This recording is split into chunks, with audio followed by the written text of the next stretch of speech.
You're listening to Tremendous Leadership with Dr. Tracey Jones.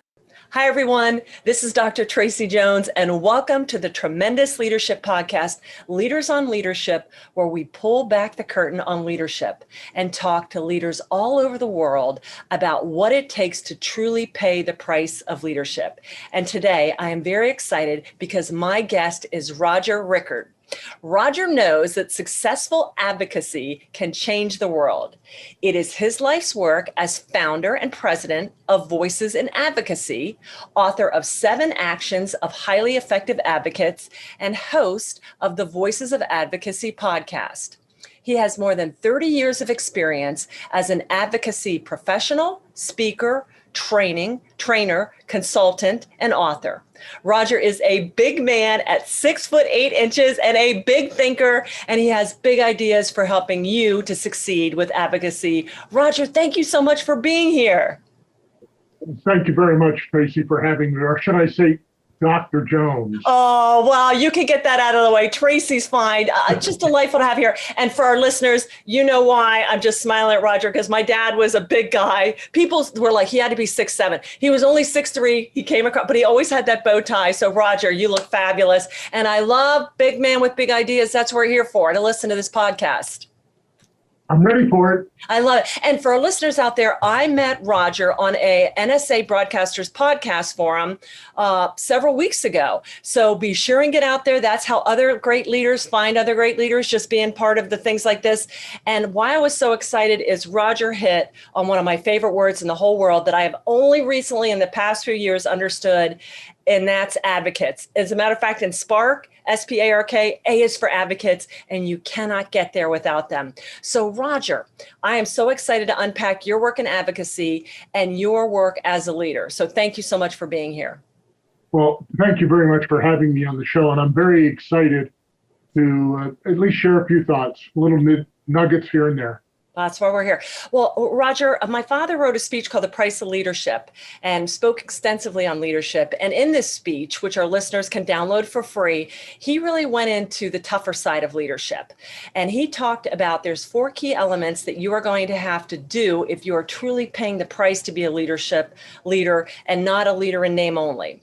And the first one of these is loneliness. And we have heard the word, it's lonely at the top. And a lot of people have this romanticized ideal of being a leader. And then they get there and they're like, oh my gosh, this is different.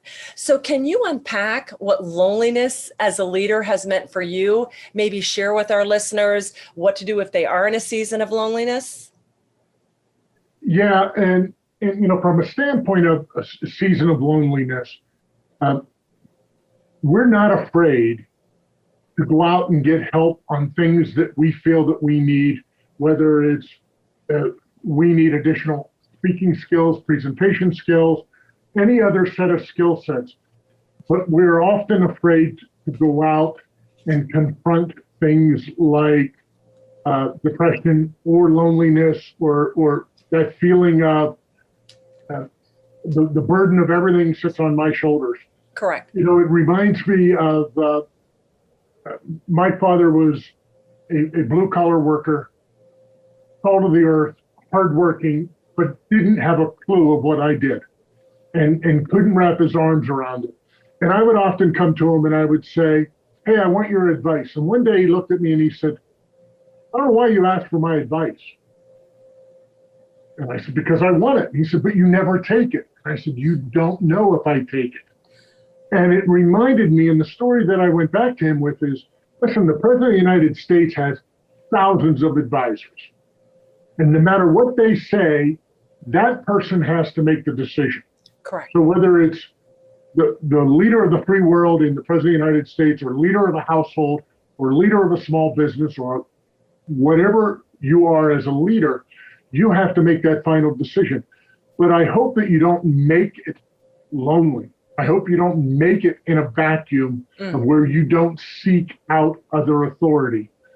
And even no matter what the decision you make is, you take all those things in totality. You're going to upset, if you ask for advice, you're going to upset people one way or the other. But don't be afraid to ask for that. Don't be afraid to seek your own help for things that, you can look at loneliness, Tracey, in many different ways. I have been an entrepreneur all my life, for the most part. And there are times when you're alone making decisions where you're very concerned of, I'm making the right decision. Because the person that impacts the most is you. Mm-hmm. And you've got to have a little bit of confidence, and you've got to go out and seek additional help when you need that help and advice from others. Mm-hmm. I love it. And being in the military, when you started out, when you recognize, when you feel like, I'm feeling alone, we call in the cavalry, call in reinforcements. And right. It's natural for leaders you're going to go through this. And I love the fact that you said, hey, not everybody's going to rejoice in your decision. I think that's something that leaders really struggle with. It's kind of hey, I made this decision, and you're always going to have people, look, your even father said that, well, you're not going to take my advice, but we still seek. And that's absolutely a really important point. I'd like to follow that up with, I just became the immediate past president of a chapter of the National Speakers Association. And I was on a call with my successor today. And I said to her, listen, I will always publicly support you. Privately, we can have our own conversations. And know that I will give you what I think is the best advice I can give you, and know that I respect whatever your decision is and will not be hurt if you decide to do the absolute opposite of what I recommend. Just want you to have the knowledge. You make the choice. That's absolutely brilliant. And that really unpacks loneliness. Yeah, that publicly, and then we can have a discussion private, and then you respect. Love it. Excellent. And that our private conversation will always remain private.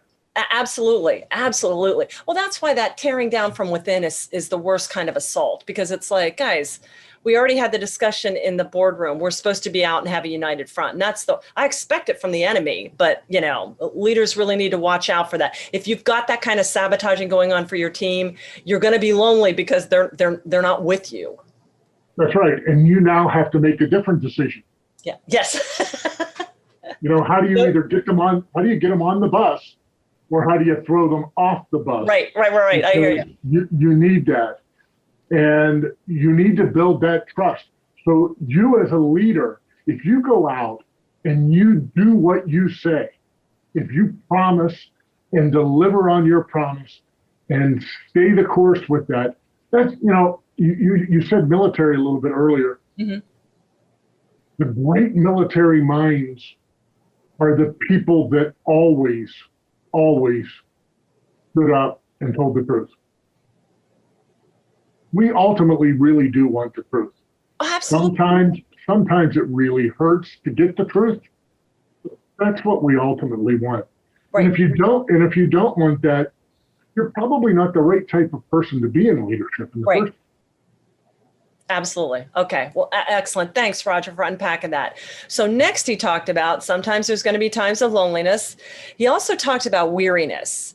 And, his thing was, in anything you do, and as an entrepreneur, sometimes there are days where we're working 40 hours in a day, let alone a week. And it's just, it's weary. But he also talked about, there's good weary and there's bad weary. And I know there are days when I go to bed and I'm like, I am so tired, but I am so tired in a good way versus, being weary. But either way, as leaders, we need to stay in top fight and form. So can you speak to weariness? Maybe when you went through a season of that and how you stay fully charged so you can really teach people, the art of advocacy? It's two sides of a coin. You pointed that out. Sometimes you're weary because you achieved something and you worked really hard to get that achievement, to do that.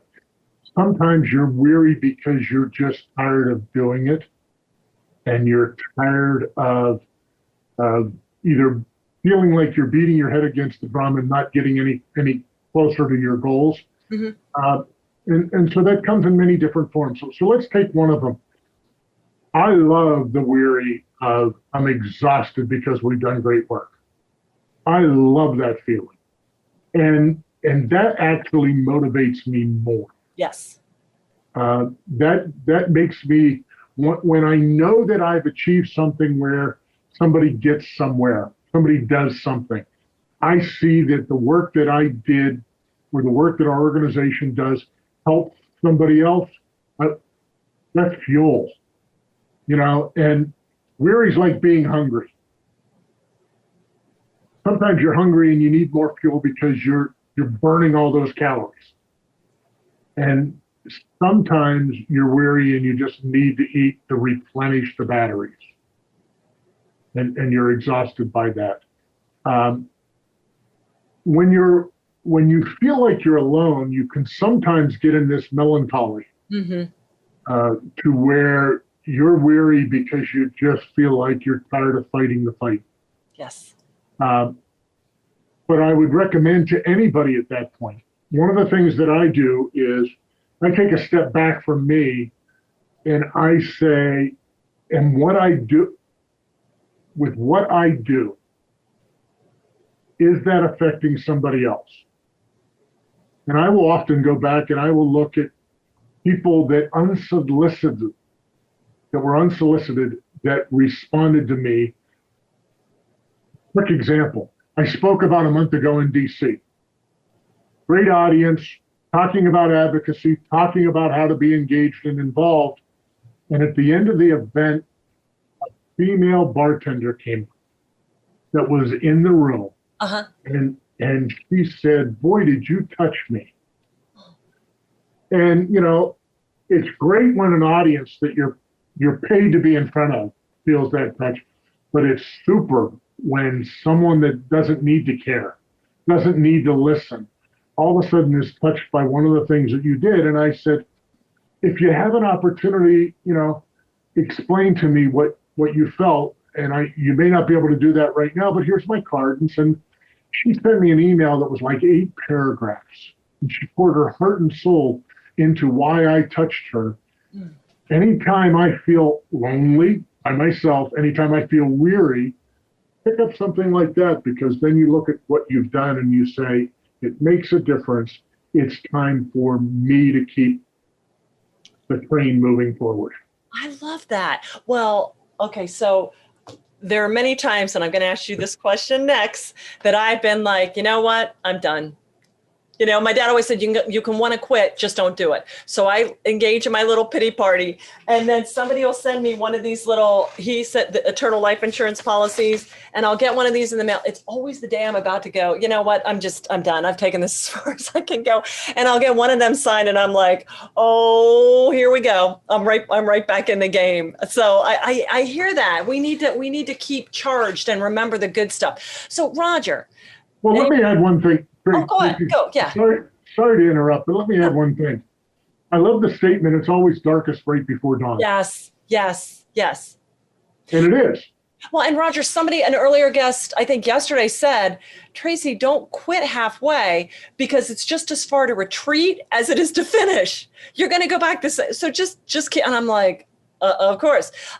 Anytime where you ever felt like, you've been doing this for 30 years, where you were like, yeah, I'm just not sure that I'm making enough of a difference. It's always, we know we're making a little difference, but sometimes we start comparing ourselves. You ever feel like walking away?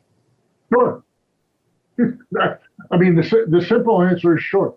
There are times when you sit and you start to say, is it worth it? Yeah. Is it worth my time? Is it worth my energy? Am I making a difference? And let's face it, I'm in business to also make money and as well as make a difference.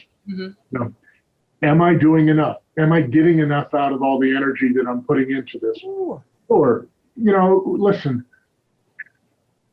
I hate the term biorhythms, but your biorhythm gets to a point where, and these all tie together. This is the beauty of this, and this. There are days that you're lonely. There are days that you're tired, you're weary, you're wore out, you feel alone. And I have fewer of those the older I get. Yes. I am very confident in that what I'm doing will work. But it reminds me, I played a lot of baseball as a young lad. And do you know how you get to the Hall of Fame in Cooperstown How? as a professional baseball player? How? You succeed 3 out of 10 times. Ah. If you have a 300 batting average in baseball, you are a superstar and you're in the Hall of Fame. So you're going to fail 7 out of those 10 times. You can either put your head down and fail. And I don't know where this came from, but if I wasn't starting in a baseball game, and let's say it was the bottom of the 9th inning and we needed runs, I always wanted to be the guy that came off the bench. And here's my logic. In a 9-inning baseball game, there are 3 outs per inning. That's 27 outs. If I make the last out, my mentality was I was only 1 of 27 outs. If I get the hit, if I hit the home run, if I bring in the winning run, I'm the hero. I love those odds. I love that. Give me that chance to be the hero, because if I fail, I'm only 1 of 27 that fail. Mm-hmm. Give me the chance to succeed. I love it. Roger, that is brilliant. I forgot about the 300. Yeah. I mean, what a great metaphor to keep in our minds and keep soldiering on. Yeah. And to tie that together, Babe Ruth had more strikeouts than he had home runs. Absolutely. Yeah, I think that year he did go in. Yeah, that's one of the stories too.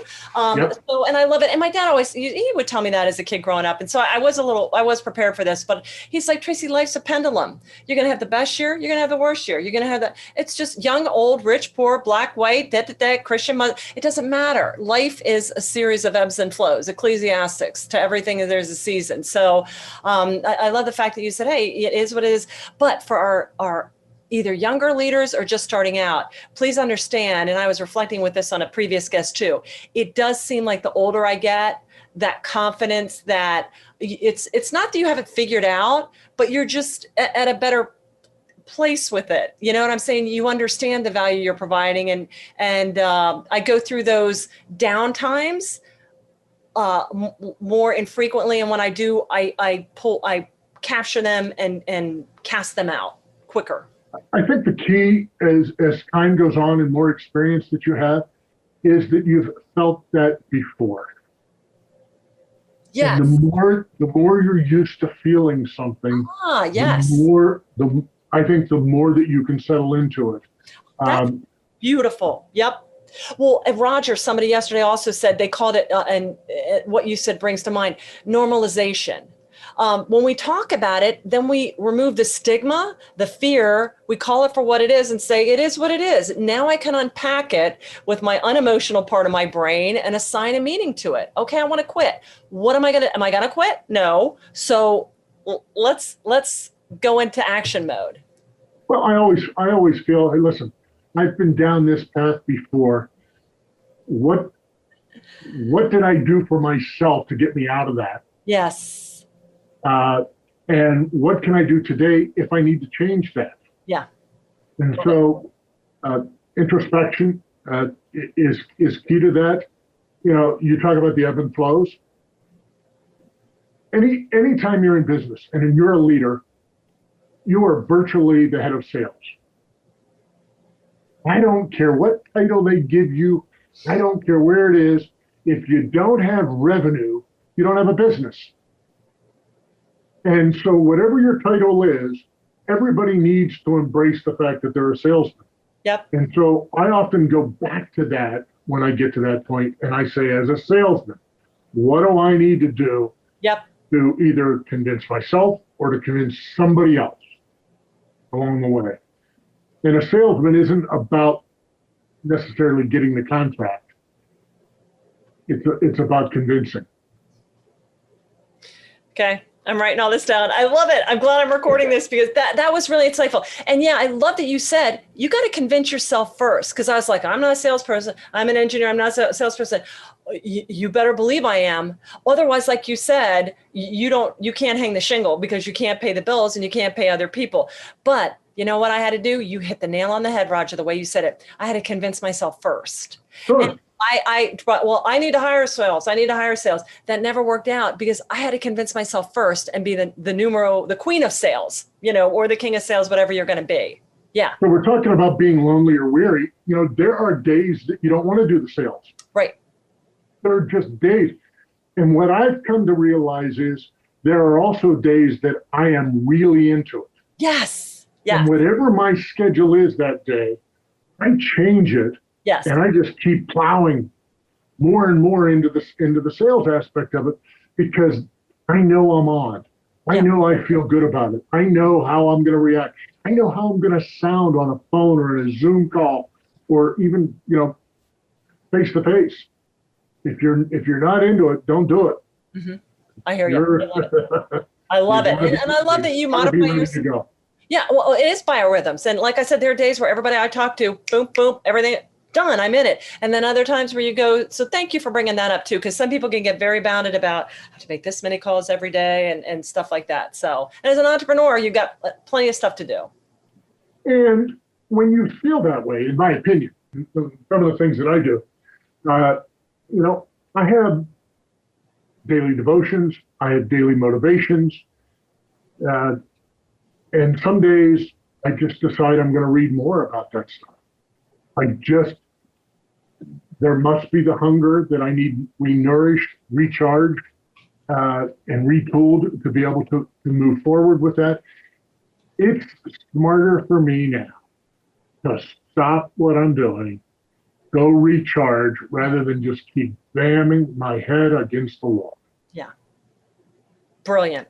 Thank you, Roger.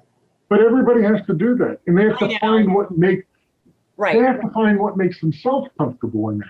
Right. And I think the more seasoning you get, the more you understand yourself, because I can remember my younger days, I'd be like, oh, I'm procrastinating. But now, like you said, I'm like, no, I need to just take half a day or a day. And I'm very structured and very goal oriented. And no, we're going to do this. And I need that. And I can tell I need it because I'm as on fire doing that. And I don't feel bad. And then I get right back into the flow. Great insights for our leaders, Roger. Thank you. All right. So loneliness, weariness. Now, the next one he talked about is abandonment. And abandonment typically has a negative connotation. Fear of abandonment is a very real thing. And for those of us in the pet rescue business, abandonment, as I said earlier, is a cardinal sin. But my father talked about abandonment as a leader is we cannot be all things to all people. You'll dilute your brand, you'll burn out. And my dad would always say, hey, we need to abandon what we like and want to think about in favor of what we ought and need to think about. So can you unpack abandonment for us and really help us understand how, Roger, you stay very focused? Well, I think if one is really true to themselves, they don't always stay focused. Amen. Thank you. Oh, look, squirrel. I know. Especially entrepreneurs. Yeah. I think part of that is because of the way your brain is wired, right, in that you're willing to take that risk. Right. And all of a sudden you see another gap in a hole somewhere and you go, oh, should I go down there? Should I do that? So yeah, I think the reality is we all do this. We all step away. I think the more you recognize that, the better you are from a standpoint of saying, I just went down that rabbit hole. Stop, get out of the hole, get back to what you need to do. But I also think that it's okay from time to time to go down there. Uh-huh. Because I think that's where creativity goes. And sometimes it's okay to just go off on a tangent. Tracey, you and I've done that on calls together. Right. We started a conversation, and all of a sudden it led to this and led to that. And then it started with new ideas and new ways of doing things, or taking something that has been on your mind forever. And you know what I'm talking about. Something that's been on my mind for years and years and years, finding a different way to do it. And all of a sudden that light bulb comes on. And so should we have maybe gone there? Not necessarily, but boy, going there actually found the answer to it. But leaders' times are valuable. And the other side of that is your ability to, in a gentle, loving manner, say no. And part of, I think, what makes a business very successful and leaders successful is their ability to focus on no as much as yes. Mm-hmm. No, this isn't the right thing for our business. No, this isn't the right thing for my staff, for my employees. No, this isn't the right thing for my customers. No, this isn't the right thing for our brand, for our image. And being able to recognize all of those things and abandon it. Done. Thank you, but no, that's now off the table. Move on. Mm-hmm. So I think that's important, because by doing that, you're telling everybody else it's okay for them to as well. Right. You're giving them permission. Right. So Roger, can you walk us through how you, in the world of advocacy, how did you hone? And I always look at abandonment as really singularity. You cut it, you prune everything else away until that laser becomes not a kaleidoscope, but the most powerful beam of you. So how did you dial in your advocacy focus? Because I'm sure there were a lot of different things, doing a lot of different people, calling you to kind of do something that's kind of there, but not there. So could you walk us through that? That's a very difficult process. So let's not sugarcoat it. It doesn't come to you quickly. It doesn't come to you easily. Particularly when someone says to you, but I want to hire you to do X, Y, or Z. Well, no, my business is A. My business is advocacy.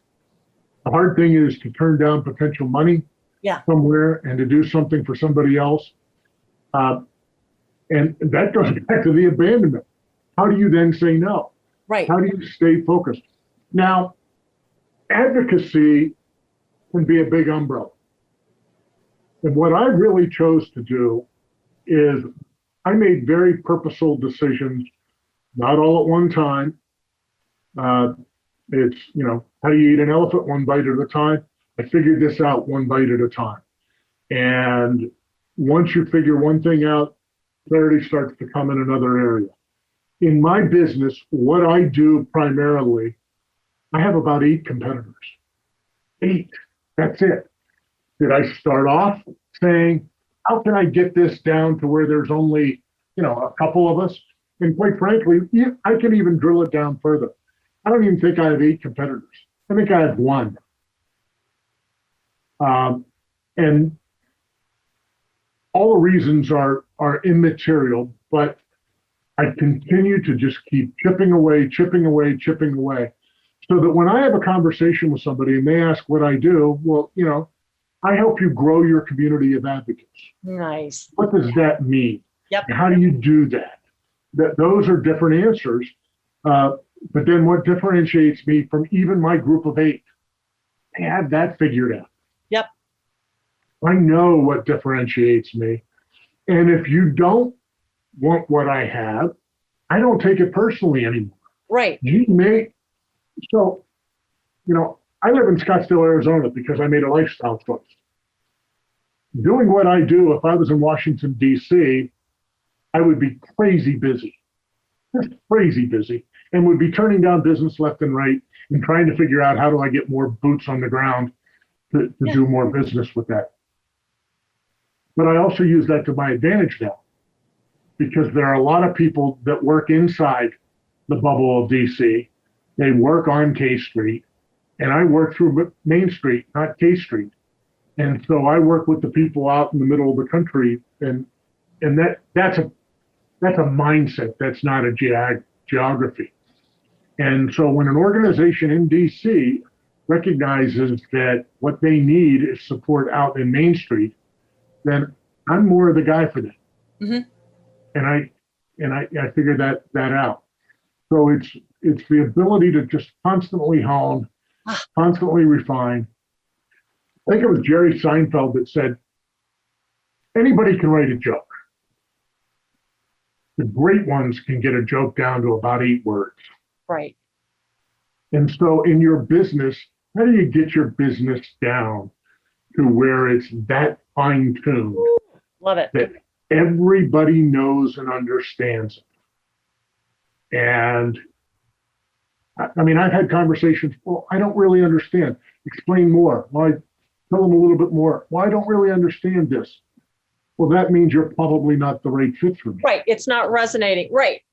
Absolutely. Yeah. That's right. And that's okay. That's great. Okay. Well, I love because the faster we can all get to know. Right. I don't want to waste their time or my time. Right. And it's both KNOW and NO. Right. How fast can we get to know whether this is a yes or a no? Yes. And Roger, I love for the listeners out there, this is a lifelong process. I mean, I've been background in tremendous leadership for 12 and a half years. And now I finally feel like I've been chipping and honing and iron and this and that. And every now and then I'll allow my creative side to go down a rabbit trail, but I tend to get back on. But it is a process and it takes time. So for the leaders out there, if you've been in entrepreneurship or you're starting out, which a lot of our market is, give it time. It takes time. But it will evolve as you get to know yourself and what you're bringing to the table. You're so much clearer on what conversations to have with who and when. And so you can abandon all the other stuff you're going to get bombarded with, people telling you all these things they're going to do for you or asking you to do all these things for them.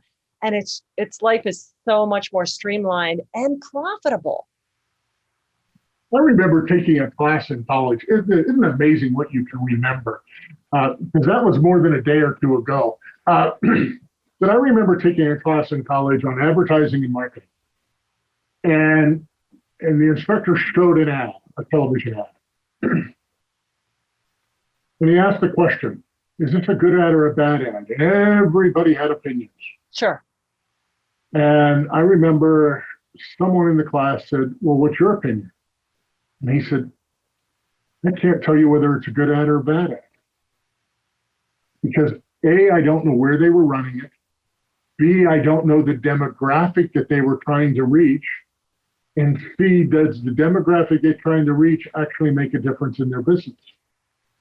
Which makes me think we jump to conclusions constantly. If you're watching ads on television or listening to them on the radio or anything like that, you jump to conclusions. Did you like the music? Do you like the visual? Do you like all that? Well, guess what? It may not be for you. It may not be designed for you. Correct. Political leaders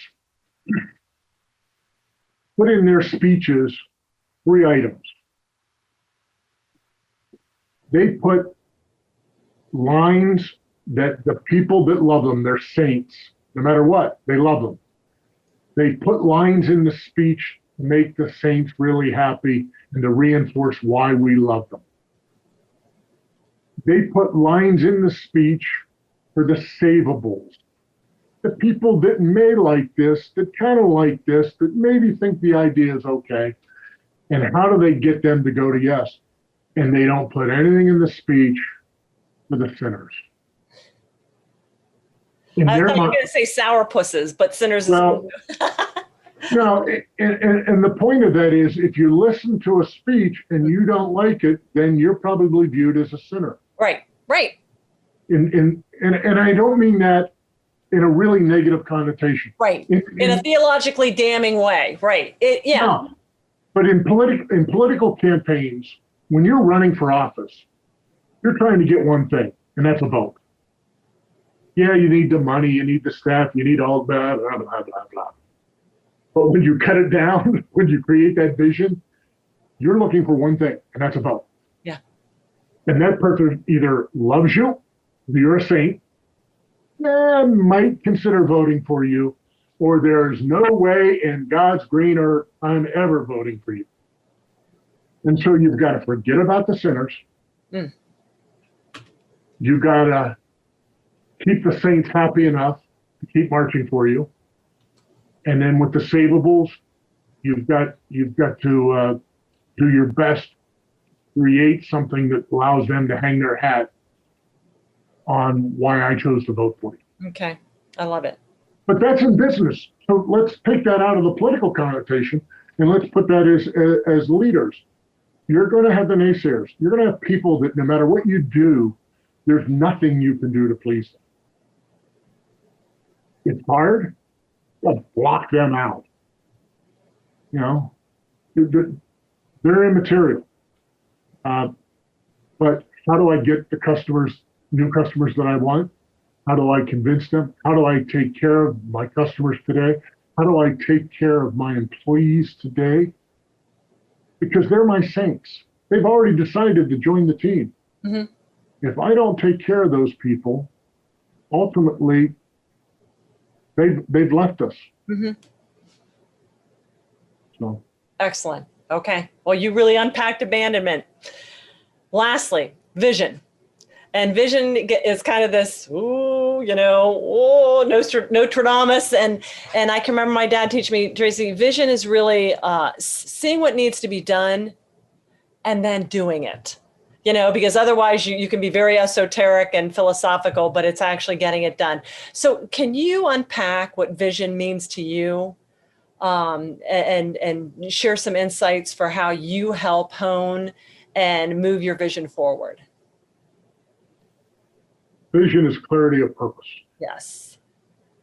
To me, when you ask that question, the first thing that comes to mind and the thing that I couldn't get around is clarity of purpose. Right. If I know, and I love to use analogies, if I know what I have to do, then vision's really simple. Yes. So when I was an athlete, what do I need to do to be a better hitter? What do I need to do to be a better fielder? What are some of the tasks that are going to get me there? So tasks from a leadership standpoint of vision is what else do we need? What don't we have now? Mm-hmm. What don't I have to be able to help somebody else out? Mm-hmm. And if I don't have certain skill sets, then I need to get those skill sets. Mm-hmm. I need to be a constant learner. That's the thing I love and embrace. I think every minute I get older is what else can I learn? Unfortunately, I don't have enough time in life to learn what I want to learn. And yet, if you would have asked me that was in college, it would be like, get me out of here. I want to get out and I want to do things. And Yeah, retired at 55. That's it. I'm done. It's like, we're just getting started. Yeah, I have a very, very, very successful cousin who said, I'm out at 55 and I'm done. And in my case, I don't think I'll ever retire because I want to keep just doing things. Yeah. I want to be engaged. Right. So clarity of and that makes your tasks easier. Okay, we need to be better at A. How do we get better at A? Mm-hmm. And within that, what do we do to do it? Mm-hmm. And to your point though, do it. Right. Yeah. You know? Right. You got to execute it. Otherwise it's just talk. Plan. Yeah, I mean, there are things that sit on my list that I don't do probably in a timely manner. Let's go back to all the other points we've talked about here today. But ultimately, if I don't do that, then I lose. Yeah. And so, you got to create the discipline to do the actual work. Yep. And hold yourself accountable. Right. Well, I was having a conversation with somebody, and I said, one of the hardest things to do as a leader is to actually hold other people accountable. And then I immediately corrected it and said, but to do that, you must first hold yourself accountable. And then you got to tell them when you've slipped up. I didn't do this as well as I should have. It's on me. It gives them permission to accept the fact that it's on them too. Mm-hmm. Mm-hmm. Love it. Empathy. Yeah, absolutely. All right. So Roger, we covered loneliness, weariness, abandonment, and vision. We have this audience of tremendous leaders listening. Anything else on leadership that you would like to share? And I'd love to help you have you unpack for our listeners what your work, and because advocacy, a lot of people are like, I know the word, but I've never really heard it in a professional context. So could you share a little bit about how you work with organizations and what you do for them? Sure. And I think that segues right. What else would I bring up? Yes. I would bring up advocacy, quite frankly. Okay. Because leaders have to be a self-advocate. Yes. And a self-advocate is someone who is willing to represent themselves and their views and their interests and their visions and so on and so forth. So you have to be willing to speak out for what matters to you. So as a leader, I think you have to be the advocate. I think if you're a leader in the business context, I think you need to be the advocate on behalf of your customers, on behalf of your staff, your employees, and on behalf of your suppliers. Because I think if any part of the cog of that wheel isn't operating correctly, there's a reason why we have 4 tires on a car. We need all 4. And all 4 have to be at proper air and have the proper tread to be able to get us down the path that we want to go. If any one of those aren't working properly, then we're not getting there safely and as efficiently and as fast. What I do, and I said this a little bit earlier, Voices in Advocacy helps organizations grow their advocacy. And what I mean by that is we help inspire, engage, educate, and activate your supporters to take action to the issues that matter to them the most. And examples of that are easy, whether they be social causes, but whether they be trade organizations. Oftentimes an organization says, we exist because we're going to be your voice wherever. Whether that voice is in government, whether that voice is in the media, whether that voice is in the public arena of some sort, we're going to be your voice. And with that voice, we're going to stand up and educate people to the issues that matter to us. Okay. I did a podcast interview about a week ago, and someone said, what we do is really called special interest, and people think special interest is negative. But when you can take special interest and make it in the interest of the public, then that's when you succeed. And there's a lot of them. Advocacy, interestingly enough, I ask a lot of people on the street, what do you think advocacy means? And oftentimes they'll go to lobbying and backroom deals and smoke-filled rooms and the good old boy network and all those negative connotations of things, when advocacy itself is defined as speaking out in favor of a cause, an issue, an interest, whatever. And I view advocacy in a very positive light. And that people need to be advocates, and they need to know how to be more effective and efficient advocates so that they can create more influence. Leaders need to be influential or they won't succeed. Absolutely. You can be missing other traits, Right. but if you can't be influential, you'll never convince people. Right.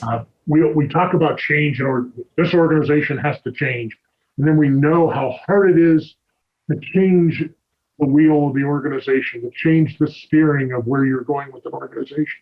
It's really hard if you have no influence.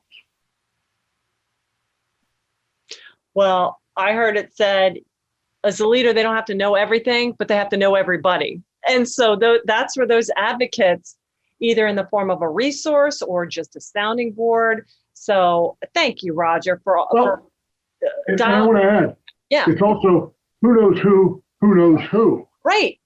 Well, what was Bob Burr? I have to know everybody, but I have to know somebody that knows somebody. Right. Well, and what do they say in sales? It's for every person, they have 250 contacts they can introduce you to. So if you're meeting with 10 people, that's 250 times 10. So if you feel lonely or tired or whatever, people, I don't know where they are. Well, go out and just find one, because you just, and then it's that synergistic effect.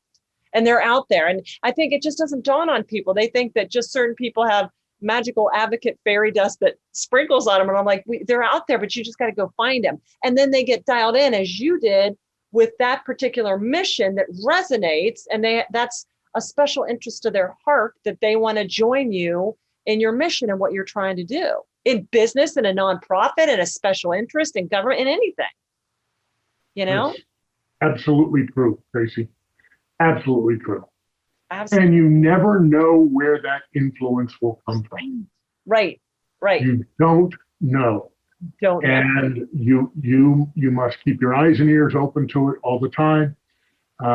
There are thousands of stories of someone that was ignored that, might have been literally the janitor, or a maid somewhere. Well, it turns out that maid's son, daughter, brother, sister was a big leader, and you never knew where that's going to take you. I know. So treat everybody with kindness, treat everybody the way you want to be treated, and treat them with respect, and it will come back to you 20-fold. Yes. Wow, what a wonderful way to wrap this up. All right, Roger. Well, listen, how can people get connected with you and possibly reach out to you for your services, or just include you as an advocate in their network? Well, you can reach me on any of the social platforms under my name, Roger Rickard. That's ROGERRICKARD. You can find me anywhere. LinkedIn, Facebook, Instagram, any of those. If someone wants to email me, it's Roger, ROGER, at voicesinadvocacy.com. Now you know the website as well, and you can listen to the Voices in Advocacy podcast at any of your streaming services. I love it. And to our listeners out there, if you get and watch this later, we'll have all the links to all Roger's connections out there so you can stay in touch with him. Well, Roger, thank you so much. I scribbled a ton of notes. I always record, but I can't help it because you had some really great insights in our discussion, and I thank you for it. Tracey, I want to thank you because the work that you're doing on behalf of helping leaders is so vitally important. It's important for the things that we started off with, whether it's loneliness and weariness and anything. It's important for all of those reasons. And God bless you for what you do with that. It's really important, and thank you for everything you do.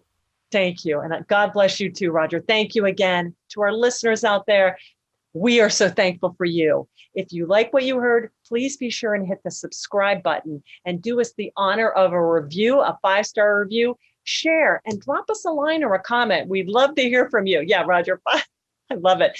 And guys, just thank you again. We hope you got value out of this. Please share. Connect with us, get on TremendousLeadership.com, download your free copy of The Price of Leadership so you can read more about it. And know, leader, if it seems tough, if the going gets tough, the tough get growing. So you get out there. We're so thankful for you, and congratulations to you all. You are leaders, and you are true leaders, and you are paying the price of leadership. Have a tremendous rest of the day. Bye-bye. Thank you for listening to Tremendous Leadership with Dr. Tracey Jones. Find out more about Dr. Jones at www.tremendousleadership.com. If you've been ignited by something you heard in this episode, let us know by leaving a review for Tremendous Leadership wherever you listen to podcasts, or by sending us a message through www.tremendousleadership.com.